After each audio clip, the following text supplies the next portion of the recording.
Ya, baik jamaah sekalian. Ini poin kejahatan ideologi yang kedua. Tentu masih banyak yang tidak bisa disampaikan satu persatu, termasuk bagaimana mereka ini tadi meletakkan Ali sejajar dengan Allah Subhanahu wa taala dalam ketuhanan, kan begitu ya. Dalam ketuhanan. Dalam ketuhanannya. Bahkan kata mereka, apa itu kata Khomeini, seingat saya dalam bukunya dalam sebuah buku ahkamnya, masalah hukumnya, dia bilang bahwa li'aimatina manzilatun la yanaluha malakun muqarrabun wala nabiyyun mursalun. Betul Ustaz ya? Bahwa imam mereka termasuk Ali itu memiliki manzilah yang tidak bisa dicapai oleh para malaikat bahkan para nabi. Masya Allah ya. Berarti imam mereka ini di atasnya nabi, di atasnya para malaikat. Berarti Allah. Bahkan di atas Allah Subhanahu wa taala. Tadi kata Ustaz bahwa orang Syiah mengatakan imam mereka mengetahui yang gaib yang dahulu maupun yang akan datang. Sementara Allah itu bada. Gitu Ustaz ya? Iya, pernah. Taunya setelah terjadi. Iya. Berarti imam mereka lebih hebat daripada Allah Subhanahu wa taala. Pertanyaannya orang Syiah, Tuhanmu sebenarnya siapa? Kan begitu Ustaz ya? Seharusnya moderator dan juga si Ustadz bayaran ini juga membaca kitab ulama Ahlus Sunnah yang menyebutkan mengenai adanya orang yang dapat mencapai kedudukan di atas para nabi. Dalam kitab Mustadrak ala Sahihain karya Al-Hakim, salah satu ulama Ahlus Sunnah, jilid 4 yang diterbitkan oleh Darul Kutub Al-Ilmiyah, cetakan kedua tahun 2002, halaman 188. Diriwayatkan dari Ibnu Umar yang berkata, Rasulullah bersabda, sesungguhnya Allah mempunyai hamba-hamba yang bukan termasuk golongan para nabi. Kami tegaskan, bukan termasuk golongan para nabi dan bukan pula syuhada, yaitu yang terbunuh di jalan Allah. Namun syuhada dan para nabi ingin menjadi seperti mereka pada hari kiamat, karena kedekatan dan kedudukan mereka di hadapan Allah. Lalu seorang Arab Badui bersimpu di hadapan kedua lutut beliau sallallahu alaihi wa alihi sambil berkata, wahai Rasulullah, terangkan dan uraikan tentang mereka itu kepada kami. Beliau sallallahu alaihi wa alihi bersabda, adalah kelompok manusia yang beragam yang terasing dari kabilahnya. Mereka saling bersahabat karena Allah dan saling mencintai karena Allah. Pada hari kiamat, Allah buatkan bagi mereka mimbar-mimbar dari cahaya. Orang-orang kala itu merasa takut, tetapi mereka tidak takut. Mereka adalah wali-wali Allah Azza wa Jalla yang tiada rasa takut pada mereka dan mereka tidak merasa sedih. Al-Hakim berkata, adalah hadis yang sahih sanadnya, tetapi Bukhari dan Muslim tidak meriwayatkannya. Komentar Az-Zahabi di dalam At-Talkhis, hadis sahih. Riwayat yang dinilai sahih oleh Al-Hakim dan Az-Zahabi telah memberikan gambaran kepada kita bahwa nanti di hari kiamat terdapat kedudukan bagi para wali Allah yang membuat iri para nabi. Tentu yang dimaksud para wali di sini adalah umat Rasulullah Shallallahu Alaihi wa alihi. Mereka diberikan keutamaan yang melebihi para nabi sebelumnya karena kedudukan agung Rasulullah. Dalam kitab Syarah Al-Aqidah Al-Wasithiyah karya Al-Utsaimin, salah satu ulama Wahabi, jilid 2 yang diterbitkan oleh Dar Ibnul Jauzi, cetakan ke-6 tahun 1421 Hijriyah, halaman 300 sampai 302. Al-Utsaimin berkata, oleh sebab itu sebagian ulama berkata, tidak ada satu mukjizat pun untuk seorang nabi dari nabi-nabi terdahulu, melainkan untuk Rasulullah yang semisalnya. Lalu diceritakan kepada mereka bahwa Rasulullah tidak pernah dilemparkan ke api, kemudian keluar dalam keadaan hidup, sebagaimana yang telah terjadi kepada Nabi Ibrahim. Maka aku, yaitu Utsaimin, menjawab, sesungguhnya hal seperti itu pernah terjadi kepada para pengikut Rasulullah, sebagaimana telah disebutkan oleh para ahli sejarah tentang Abu Muslim Al-Khawlani. Dan apabila pengikut Rasulullah dimuliakan dengan karomah sejenis yang di luar kebiasaan ini, maka hal itu menunjukkan bahwa agama yang dibawa Nabi Shallallahu Alaihi wa alihi adalah agama yang benar, karena agama yang dibawa beliau Shallallahu Alaihi wa alihi dikuatkan dengan jenis mukjizat ini yang diperuntukkan bagi Nabi Ibrahim. Dan diceritakan pula kepada mereka bahwa lautan tidak pernah dibelah untuk Nabi Shallallahu Alaihi Wasallam, namun telah dibelah untuk Nabi Musa. Aku, yaitu Al-Utsaimin menjawab, hal itu juga diperuntukkan bagi umat ini dalam hal yang berkenaan dengan lautan. Bahkan sesuatu yang lebih besar dari apa yang dialami oleh Nabi Musa. Kami tegaskan, bahkan sesuatu yang lebih besar dari apa yang dialami oleh Nabi Musa, yaitu dia dapat berjalan di atas air, sebagaimana kisah Ala bin Al-Khadrami ketika mereka berjalan di atas permukaan air. Ini lebih besar dari apa yang dialami oleh Nabi Musa, karena Nabi Musa berjalan di atas tanah yang kering. Dan diceritakan pula kepada mereka bahwa di antara mukjizat Nabi Isa adalah dapat menghidupkan orang yang sudah mati. Dan hal tersebut tidak terjadi untuk Rasulullah. Aku, yaitu Utsaimin, menjawab, hal itu juga terjadi pada pengikut Rasulullah, sebagaimana kisah seorang laki-laki yang keledainya mati di tengah jalan. Kemudian dia berdoa kepada Allah untuk menghidupkannya, maka Allah menghidupkan kembali keledainya.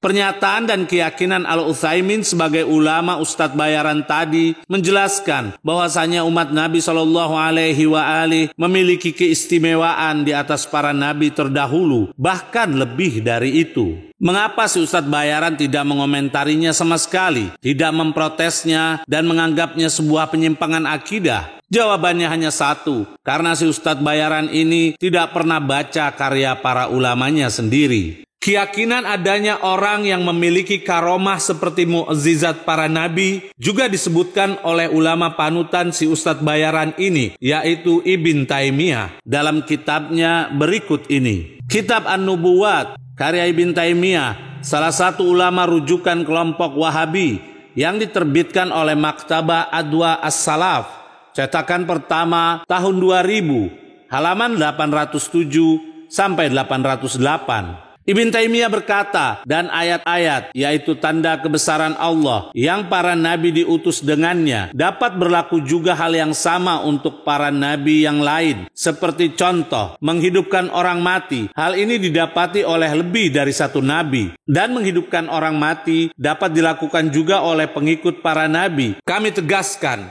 menghidupkan orang mati dapat dilakukan juga oleh pengikut para nabi. Sebagaimana telah terbukti oleh salah satu kelompok dari umat ini, yaitu umat Islam, dan juga dari pengikut Nabi Isa alaihissalam. Sesungguhnya mereka berkata, sesungguhnya Allah menghidupkan orang mati melalui tangan kami untuk para pengikut Muhammad dan Isa al-Masih.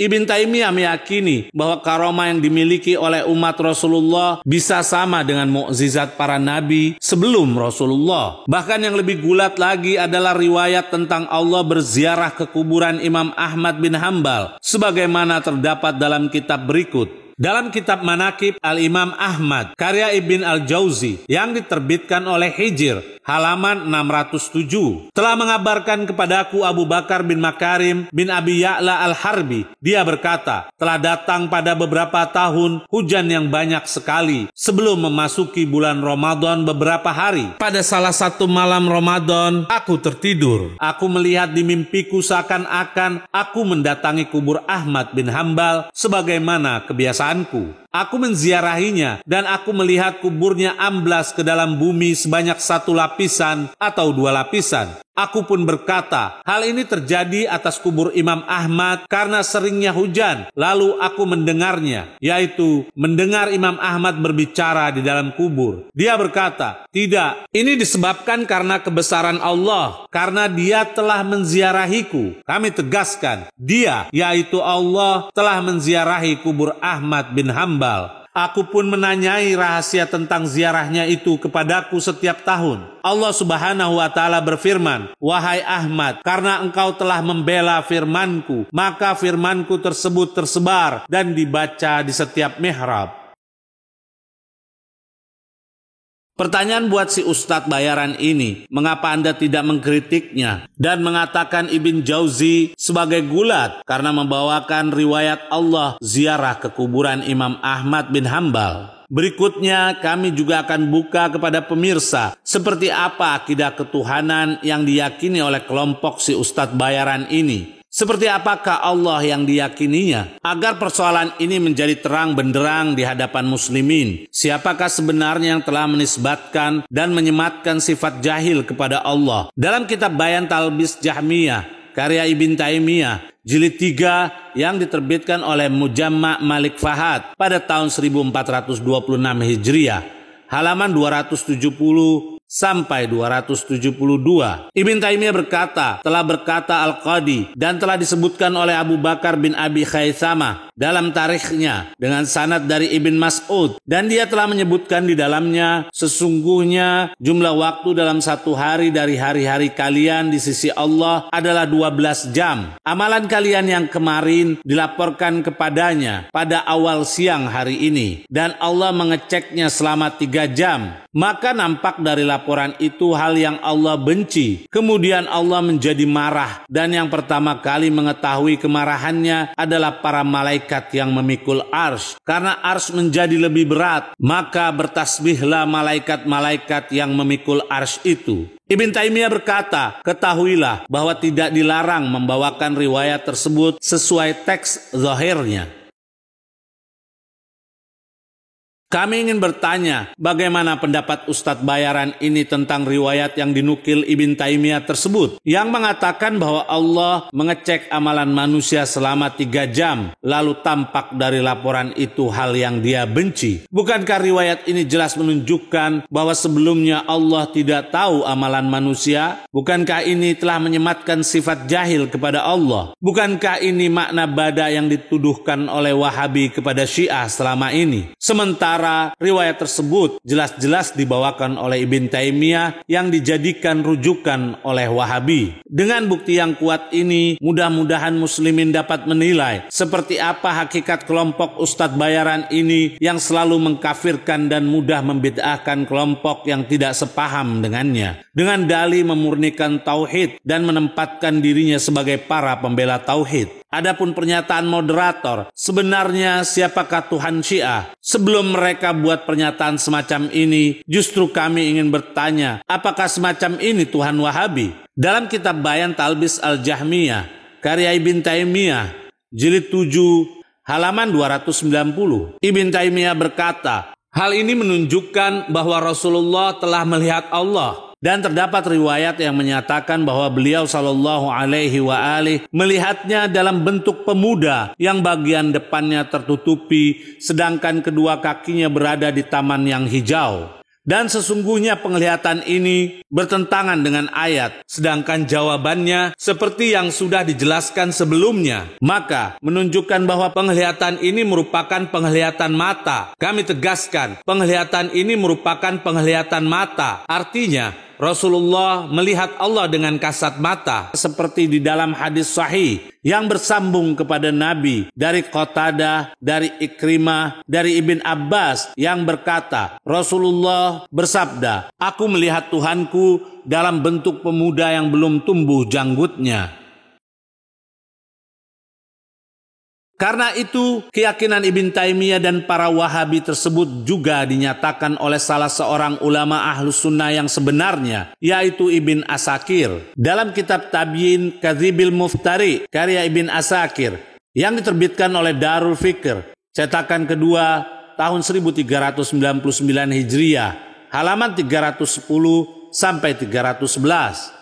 Ibn Asakir berkata, sesungguhnya sekelompok Hasyawiyah, yaitu yang berpegang pada lafaz zahir nas, dengan kata lain keyakinan yang dianut oleh Wahabi, lalu berkeyakinan tajsim, yaitu Allah memiliki fisik, dan orang jelata rendahan yang menamakan diri mereka Hambali, menampakkan bid'ah yang mengerikan dan kehinaan yang buruk di Baghdad, yang orang ateis pun tidak berbuat ramah terhadapnya, apalagi orang yang bertauhid. Sampai pada kalimat, mereka menisbatkan semua yang mensucikan Allah dari kekurangan, kecacatan, penafian darinya hudus, penyerupaan-penyerupaan dengan makhluk, dan mereka juga menisbatkan bagi yang mensucikan Allah dari hulul, yaitu bergabung dengan makhluk, keberakhiran, dan yang mengagungkan Allah dari perubahan di suatu keadaan ke keadaan yang lain, dan bergabungnya dia ke dalam makhluk, dan terjadinya pembaharuan pada zatnya, kepada kekufuran dan penentangan, serta menafikan ahlil hak dan iman, sampai mereka menuduh para imam terdahulu dan mencela pemilik kebenaran serta pemuka agama dan melaknat mereka di dalam setiap kesempatan. Sampai pada kalimat dan hasyawiyah atau wahabi terus-menerus di dalam kesesatan mereka dan tetap di dalam kebodohan mereka. Mereka enggan melainkan menyatakan bahwa Allah memiliki kaki, gigi, tonsil, dan ujung jari, dan bahwasanya Allah turun dengan zatnya dan bimbang di atas keledai dalam bentuk pemuda yang belum tumbuh janggutnya dan berambut keriting. Kami tegaskan, dalam bentuk pemuda yang belum tumbuh janggutnya dan berambut keriting. Dia mengenakan mahkota yang berkilau dan kakinya mengenakan sepasang sandal dari emas. Semua hal itu terjaga di sisi mereka dan mereka menerangkan serta mengumpulkannya di kitab-kitab mereka dan melemparkannya kepada orang awam. Dan sesungguhnya riwayat-riwayat ini tidak ditakwilkan serta mengalir sesuai zahirnya.